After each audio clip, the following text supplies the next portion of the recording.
mu mudugudu w'inyarurembo mu kagari ka Nyakabanda mu murenge wa Niboye ho mu karere ka Kicukiro tuhasanze umukecuru Musanabera Berancille. Iyo muganiriye usanga atazi neza imyaka ye y'amavuko, ariko yemeza ko afite hagati ya 70 na 80. Mu mibereho ye ya buri munsi uyu mubyeyi avuga ko abaho mu buzima butoroshye.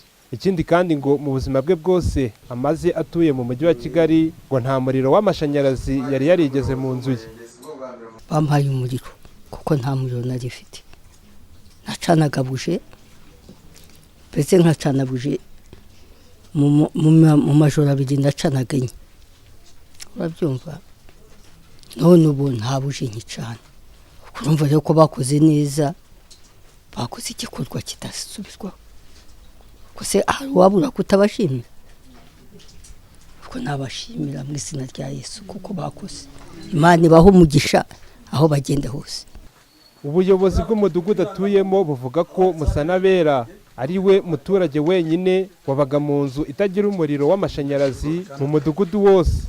Ikaba ari nayo mpamvu abaturage bo muri uyu mudugudu bishyize hamwe maze bakusanya amafaranga asaga ibihumbi 180 maze bamushyirira umuriro w'amashanyarazi mu nzu.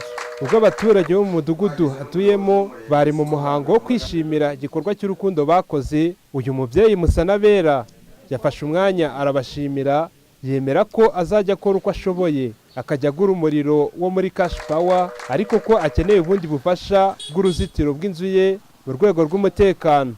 Umunyamabanga nshingwabikorwa w'akagari ka Nyakabanda uyu muturage atuyemo, Mukakarori Janine, yashimye iki gikorwa ndetse anasaba abaturage ayobora gukomeza kugira umuco wo kwishakamo ibisubizo, bakirinda gutegereza akimuhana kaza imvura ihise. Ibi kandi byanashimangiwe n'umunyamabanga nshingwabikorwa w'umurenge wa Niboye, Madame Marie Rose Nirera, wemereye uyu mukecuru kuzamwubakira uruzitiro mu rwego rwo kumucungira umutekano. Ni mama Berancille atubwiraga ati rwose ikindi kintu mwafasha nk'abaturage b'inyarurembo nuko mwanyubakira ka korotire ku rugo rwanjye kugira ngo noneho ngire umutekano wisanzuye, nanjye urugo rwanjye ntirukomeze kuvogerwa, tuzafatikanya nabo kugira ngo uru rugo ruzaboneke, noneho umuturage abantu bose bareka gukomeza bakwinjira uko bashatse mu rugo rwe. Ngo si ubwa mbere abaturage bo mu mudugudu w'inyarurembo bakora igikorwa cy'urukundo, ngo kuko buri gihe cy'umuganda w'ukwezi bagira umuntu utishoboye bafasha.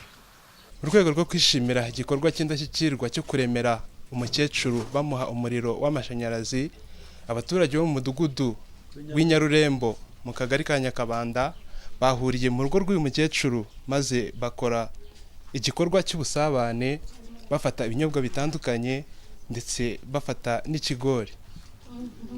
Dona Iyamuremye, Televiziyo y'u Rwanda i Kigali.